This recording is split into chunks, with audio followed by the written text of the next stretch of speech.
All right, welcome to your screencast to help you walk through some of the practice problems in the homework. And remember that you are filling out the little follow along with me sheet, and you're going to turn that in. The fact that you have listened and followed along with the videos, I will check that. So that's part of your grade, but then the other part of your grade is filling out the sheet. So that should be no problem as long as you follow along and listen and go with me. So number 2 is the first one that we're going to do, and it says f of x is equal to 800 times 0.85 to the x power. It says to graph the function on a graphing calculator and state its domain, range, end behavior, and an asymptote. So the first thing we need to do is recognize, first of all, remember this follows the format a times b to the x. Remember from the previous videos that if b is greater than 1, then it is an exponential growth. If b is less than 1, it is an exponential decay. So in this particular situation, b is 0.85, which is less than 1, which tells you that this is going to be a decay.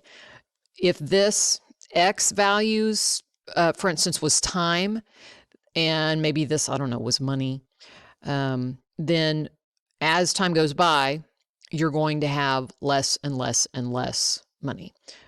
So your f of x value will decrease as your x increases.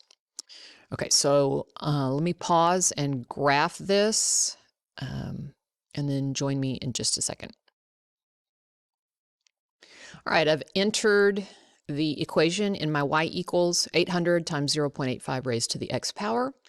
I went ahead and set my window settings from like -50 for the x up to +50, and -10 just so we could see the x-axis. Y max is 1,000, scale is 100. So when you hit graph, here's what you get. And you notice that as x increases, your y value is getting closer and closer and closer to 0. So, okay, so is this growth or decay? Well, the b is greater than 0 but less than 1, which tells you that it is a decay. You may not see me circle the answers, but I expect you to write that down, that it's decay. The domain, remember, is the set of all x values that are reasonable for this situation. This is not necessarily a money situation or a time situation. It's just an equation. So there's nothing that they've given us word problem-wise that would indicate that that x needs to start at 0, for instance, like if it was a time, because none of that is specified. It's just an equation. So x is going to be greater than or equal to -infinity, but it's going to be less than or equal to +infinity. Okay? Your range, remember, is your set of y values. And if you will look at the graph, as we head further and further and further into the negative x territory, your y values go up, up, up, up, up, up, up, up, up. So your maximum y value could be like +infinity. But your minimum y value, you notice that as x's increase, your y values get closer and closer and closer and closer to this x-axis, but never actually get there. So your y values try to approach 0. So y is going to be greater than 0, but it's going to be less than or equal to infinity, okay? Because as we head this way into negative x territory, your y value scoots up and up and up, according to the graph. And as you go into positive x territory, your y values get closer and closer and closer to 0. All right, so we've kind of already hinted at what the end behavior is. So as x goes to positive infinity, okay, as x runs this way, y approaches 0. As x heads towards negative infinity, going the other way, remember, as you head further and further into x territory, your y's keep going and going and going up, so y approaches infinity. Your asymptote is what line is your curve approaching but never quite getting to, and that's going to be this x-axis, which is y equals 0.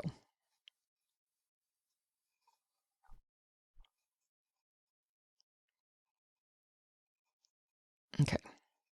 So for this first one, I kind of walked you through it. Remember, I didn't actually say I was going to show you the answer the first time, but this is a decay, and you can just circle it. And then we're ready to move on to number 3. Okay, number 3 says f of x is equal to 65 times 1.64 raised to the x power. Remember, your exponential functions follow the format f of x is equal to a times b to the x, where a is basically your y-intercept, like where does it hit the y-axis? In other words, what's the value of the function when x is 0? And then b is your common ratio, and if it's greater than 1, then we know it's an exponential growth, and if it's less than 1, we know that it's an exponential decay. So in this situation, our b value, our common ratio, is greater than 1, so this is going to be an exponential growth. So you can circle growth on your follow along for number 3. Okay, and then we'll talk about domain and range in behavior and asymptote. All right, over here, I'm going to go ahead, pause for just a second so that I can get all of my stuff entered into the graph or graphing calculator, but I want you to be doing that on your own graphing calculator and following along with me. All right, so I've entered my equation. 65 is equal to 1.65 raised to the x power. The next thing I'm going to do is adjust my window settings, and then we'll graph it. All right, so I put in negative 50 to 50 again, a y minimum of negative 10, although looking at this, I have a feeling it's never going to cross the x-axis and go into negative y territory. So anyway, I just adjusted the window settings, and then I'm going to hit graph, and here's what I get. This is an exponential growth equation, and remember that the y-intercept, that tells you that this curve hits the y-axis at 65, and it's just going to keep going up and up and up and up. All right, so let's talk about what we need to say for number 3. All right, is this, first of all, an exponential growth or an exponential decay? It is a growth. How do I know? Because my b is more than 1. It's greater than 1. My domain, remember, that's my set of x values. My range is my set of y values. My end behavior is going to be stated like, as x runs to negative infinity, what does y do? And as x runs into positive infinity, what does y do? All right, so let's talk again about domain. This is just simply an equation. There's not anything word problem wise which is going to cause us to think that x can't go into negative territory or anything like that. So our domain, you can either just say all real numbers, or you can state the same thing this way: x is greater than negative infinity, less than or equal to positive infinity. Or you can just say all real numbers. And again, when this becomes a word problem in a specific situation, all real numbers may not make sense because, like, you don't have negative times in a situation or something like that. All right, range is your set of y values. Notice over here, your y values go up, up, up, up, up, up, up, up, up to positive infinity as we're running this way into positive x territory. So our y's can go all the way to positive infinity. So y is less than infinity, but it's going to be greater than And if we run this way, we get closer and closer and closer to that x-axis, but we never quite get there. So y is greater than 0. And why did I say greater than and not greater than or equal to? Because y can get closer and closer and closer and closer and closer to 0, but it never actually gets to 0. Okay, and y can, approach infinity, but it never quite gets all the way up to infinity because infinity is infinite. But anyway, so there you go. Or you could just say y is greater than 0. Okay, you could say it that way. You could say it this way. You could say all real numbers greater than 0, something like that. Okay, end behavior. As x approaches negative infinity, as we go further and further and further to the left, your y values approach 0. As we run further and further and further into positive x territory, so as x approaches infinity, y also approaches infinity because our graph curves up and just keeps skyrocketing. All right, our asymptote, the line that our curve approaches but never quite hits, again, is this x-axis, which is the same as saying y equals 0. Okay, I want you to try number 4 on your own, and then I'll just go through the answers with you and make sure that you kind of understood what to do. All right, this time you're not going to see the little follow along with me sheet, so it's important that you are paying attention and following along. So first of all, I'm looking at the equation. Again, it's not a word problem, so I can't say, well, x doesn't make sense in certain situations, because it's just an equation. It's not a word problem giving me certain pieces of information. So first of all, a times b to the x, but I'm noticing that my b is greater than 0 but less than 1. That tells me that this is an exponential decay and that I'm going to get a curve that does this. Okay.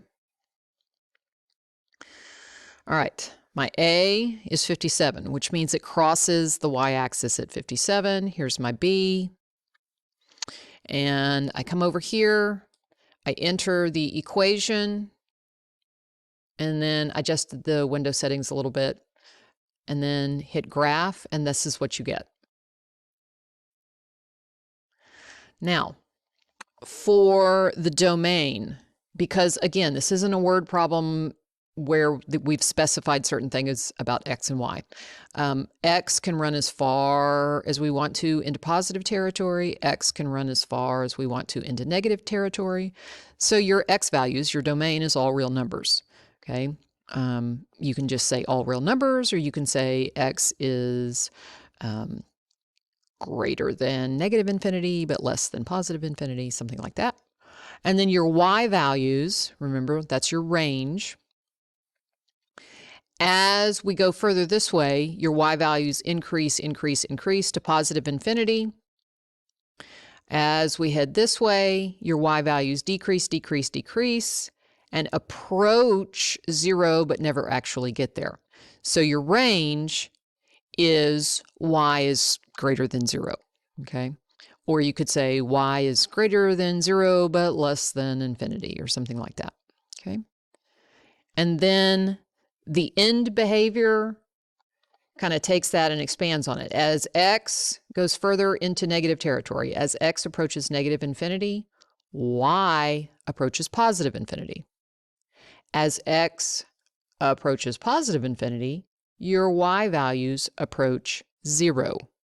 Again, you don't see me doing any writing because I'm hoping that you're paying attention. And then the asymptote, the line that your curve seems to approach but never quite get to. Again, here is, it's the x-axis. In other words, it approaches y equals 0. So that's your asymptote. Okay, so join me in the next video and we'll continue and we'll start looking at actual real world situations and what that means for some of our information.